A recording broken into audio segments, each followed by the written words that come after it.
Hello and welcome to Essentials to Heal Yourself. I'm Laura Lee Humphreys. So today I have a little bit of a treat for you. I've got a question that one of the viewers wrote in, and so I'm going to answer their question. So I invite you to, anytime you have a question, leave a comment in my videos, episodes, ask me a question, and I will do episodes or videos like this to answer your questions, okay? So the viewer asked that, or she said that she went to her general practitioner because of an infection, and she did not get to see her regular doctor, but she did see a woman doctor that listened to her because she had prepared a list of what the doctor would hope, what she was hoping that the doctor would listen to. Very good thing. Okay. So her question is, how can I go about finding a doctor who truly does listen and hear their patients? I may try to see that lady doctor again that she had seen the day before, but she's in a large clinic. All right, so thank you again for sending your question in, and these are my thoughts. So let me explain to you how the medical system is, just the structure and nature of it, so that you can understand what you're dealing with. Okay, because if you're going to play in that arena, then you got to play by the rules, so to speak, and understand the nature of the beast, if you want to call it that, the nature of the system that you are in, right? Especially if you're talking to doctors and healthcare practitioners who are in a large clinic. Okay, because that's where you're going to really see the dynamic of this system amplified, more so than if you were to see more like a solitary practitioner or a doctor who has their own practice. Okay, so the current medical model is, as we probably all have noticed in the last several years, is becoming more and more and more corporatized. It's always been driven by big pharma since the early 1900s. So over 100 years now, it's been dominated by big pharma and the sales of drugs and all of their products. And that has only amplified tremendously in the last 100 years. And so now it's quite obvious that that industry in the main, in general, is driven by profits and by the dictates of what the pharmaceutical industry wants the medical system to do, okay? So just recognize that they're in business to make a profit. They're not necessarily in business to see that you are healed and come to wholeness and wellness, because that's not a good business model for them. Okay, if you are healthy, they cannot make money off of you. That's how the system has been set up over 100 years ago, before any of us were born. Okay, so that's just what we're dealing with. Additionally, when the Rockefeller Foundation took over the pharmaceutical industry, formed the AMA in the early 1900s, and took over the medical industry, the pharmaceutical industry, over 100 years ago, they also took over the schools, the medical schools, and they dictated and controlled the curriculum that the doctors are taught. And that continues today, and it's become even much more amplified. Okay, so follow me with this because it is important. I am going to tie everything together. It's to answer your question here. So just to kind of give you a little bit of context. So the way that the doctors are taught, it's primarily to fulfill the ultimate ulterior motive of the system and of the drug companies, which is all about making money.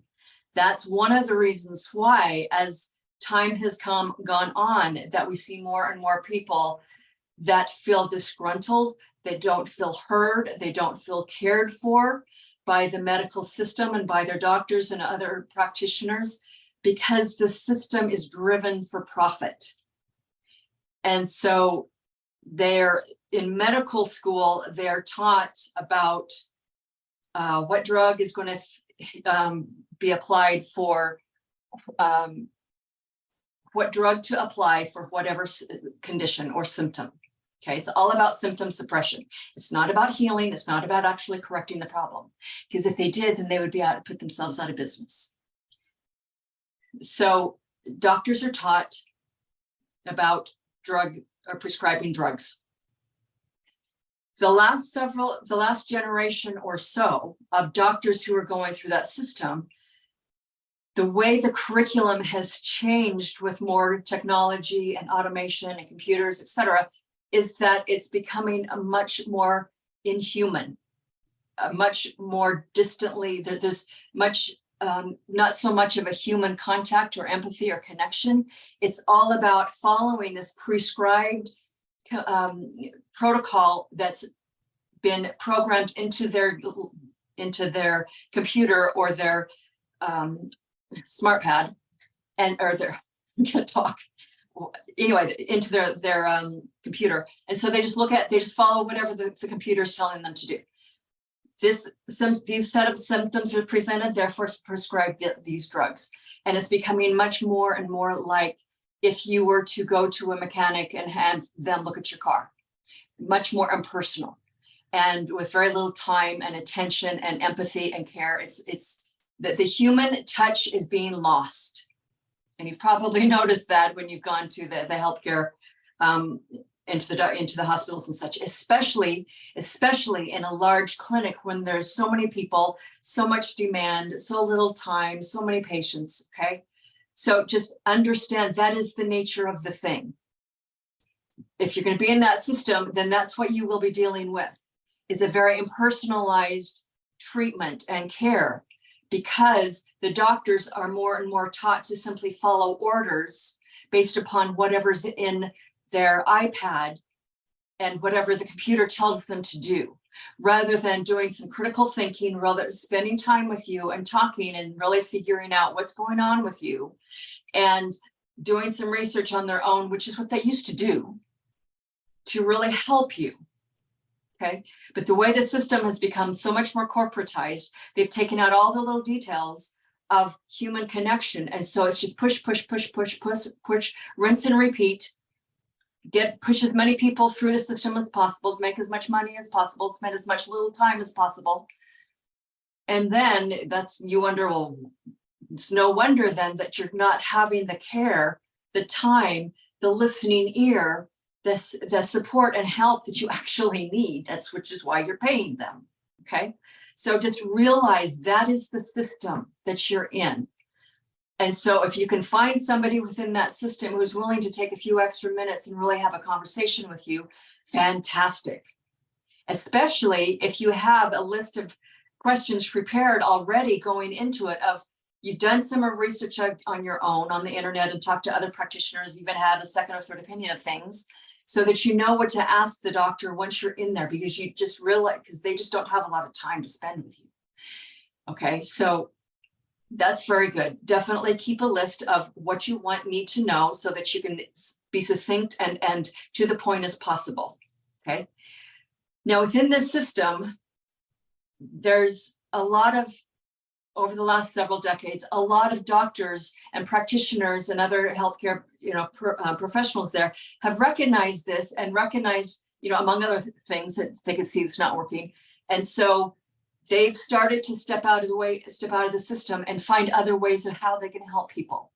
And that has led to the emergence of integrative healthcare, functional medicine, much more common, alternative practitioners, naturopaths, homeopaths, chiropractors, the other alternative healthcare professionals, which actually, in my opinion, it's not really alternative, because those modalities have been around forever, longer than Rockefeller drug medicine system has been around.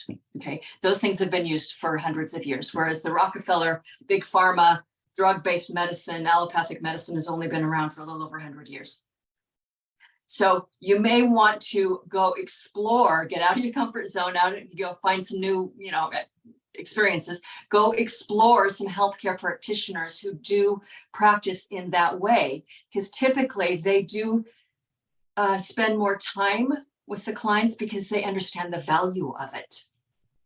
Okay, they know why it's so important to let you speak and to explore different things because they really genuinely want to see you get better. And so a lot of people, that's for a lot of doctors, that's why they left the big medical system, so that they could actually help people heal. Okay, so if you're going to start to extract yourself a little bit from that system, also understand the insurance industry keeps you roped into it. It keeps your hands tied, because like with most people, their employer gives them their insurance, and so you've got the choice of X, Y, and Z, this hospital or that doctor, or so your choices are limited based upon what your insurance will cover. And so then you're at this point of like, well, gee, I'm like handcuffed. I can only do this and this and this because my insurance is only going to cover this, and I can only afford X, Y, and Z. Okay, so that is something that you do need to contend with. If you find somebody, say, for example, a functional medicine doctor or a practitioner who really resonates with you, who listens to you, who understands what you need, and is willing and has the information and the protocols and resources to truly help you, oftentimes they're not going to be able to take insurance, because that's the choice that they had to make when they stepped out of the system. Okay, so understand the doctors are just as tapped out, just as stressed, just as oftentimes just as frustrated as you are, because of the system they are stuck in. Okay, so just understand the dynamic of what you're dealing with if you're going to play their game. Okay, so if you go to looking at a functional or an integrative health care practitioner and they don't take insurance, or they don't take your insurance, and you've got to figure out other things. Okay, so here's also one of the other things that I would suggest that you do is, in the process of taking back your health, take back your power. Take back your responsibility of yourself, of your health. And how does that look?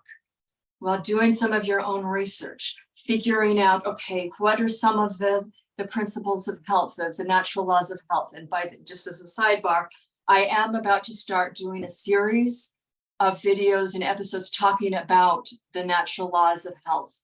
So as I get those published, I will be posting them. So just be watching for them in the next few weeks. Okay. So start educating yourself on, what do I need to do to become healthy? And then start applying those things, like looking at your diet, starting reading the labels on every single thing that you eat, that you drink. Look at all the products in your kitchen, your laundry room, your bathroom. Read the ingredient labels. If there's something that you don't understand or don't know what that word is, go look it up to see what it is. And most often, 9 times out of 10, you'll probably find it's going to be a toxic, disease-causing, carcinogen chemical. Okay, so first and foremost, stop poisoning yourself by looking at what you're eating, what you're drinking, what are you putting on your skin, what are you washing your clothes with, your health, your skincare, your cosmetics. Okay, stop poisoning yourself. Okay, and then looking at your diet, what types, the quality of foods that you're eating. Can you switch out, a few things like a packaged processed things and add in more fruits and vegetables? Get outside in the sunshine, breathe fresh air, go for a walk, move your body. Spend some time meditating, breathing, connecting in with yourself, connecting with your spiritual source. So those are some of the very basic things, lifestyle things that are natural laws of health that you can start learning and educating yourself with and applying, so that you can start turning your health around. And then when you go to see some different doctors, then you can be explaining to them, this is what I'm doing, this is what I need, and they can, hopefully listen to you and guide you further. Okay. So just take those steps, have a list of who you want, of the questions that you have for the doctor. Also, it's helpful to make a list or write down of the qualities and characteristics that you would like your doctor to have. Like having empathy, taking a few minutes to talk to you, to listen. So many people, so few people listen. Somebody who has, a good breadth of knowledge about the thing that you're talking to them about, so that they can give you resources outside, in addition to just the standard recipe of drug-based therapy. And also understand, in this system of allopathic medicine, most doctors are legally not allowed. They are literally legally not allowed to give you options outside of the cut, burn, and poison. The cut, the surgery, the burn, the radiation, the poison, the drugs. They're not legally allowed. They'll be punished. They're going to lose their license. Okay, so again, understand that's the system you're working in. So if you want to have more solutions, functional solutions that are in harmony with how your body actually works, and with somebody who can guide you along and coach you and educate you and teach you, you're really going to have to look outside of the main allopathic medical model. Okay. One last thing I'll mention, just to kind of, again, give you perspective of the nature of the system that you're dealing with. So this has to do with maritime law, which is all about commerce and contract law. And you may think this has nothing to do with, seeing your doctor, but just follow with me on this, because it does relate. Okay. So, and if this is brand new, then I would encourage you go do some educating, some research, learn about admiralty law, contract law, commerce law, because it has to do with commerce and contracts between corporations of doing business and commerce with each other. It also has to do with commerce about livestock, moving and selling livestock, like cattle, pigs, cows. Okay. Which is also an admiralty law applied to human beings. So that is kind of like the backdrop, the wallpaper behind you, that of admiralty law, the perspective of how, through that lens of admiralty commercial law, how people are seen, how they're viewed. Look at the term doctor. What does that really signify within admiralty law? Birth and delivery. What do those words mean through the lens of admiralty or commercial law? Because it does make a big difference. Okay, because that is underlying everything, underlying the commerce of the hospital. That can be very subtle and unspoken and not noticeable, or it can be very outspoken and obvious and seen. But that bias or attitude towards people seen through the lens of admiralty commercial law as livestock, as cattle, has a subtle influence upon the attitude of how the doctor views you. They may not even be consciously aware of this, but if that is influencing their view of you, therefore it's also going to influence their treatment of you. Okay. And so that is one of the things that contributes to the overall sense of feeling very like you're being treated in a very desensitized, unhuman way, or where the sense of humanity and empathy and human connection is lost, where it becomes more about machine treating machine, about your mechanic treating your car and you are the car. Okay, so just understand that's the dynamic of the system. Okay, so I hope that helps. I hope that gives you some insights and perspectives, some new things to explore and look at. Keep your questions coming. If you would like to know more about this topic, please reach out. And if you've got any other questions, also please reach out and share this video around. Subscribe to my channel. Please help me grow my channel by sharing my videos and episodes with others, so that as my audience grows, then I can do more things to interact with you directly. and answer your questions directly. Okay. So please help me do that. Subscribe to this. And as with all of my videos, I have a gift for you. Below in the description of this episode, then I have a PDF download for you. And it's all about the 7 unconscious beliefs that prevent you from healing. And so grab that, download that, and just look through that and just check yourself to see, it's like, do you fall into, are you operating or do you, with any of these beliefs, or are they influencing your actions? And then if so, then once you become aware of it, then you can start taking steps to do differently so that you can heal yourself, have the resources and education to do so. Okay. So thank you so much for tuning in. Look for my other videos, and I will talk to you soon. Take care.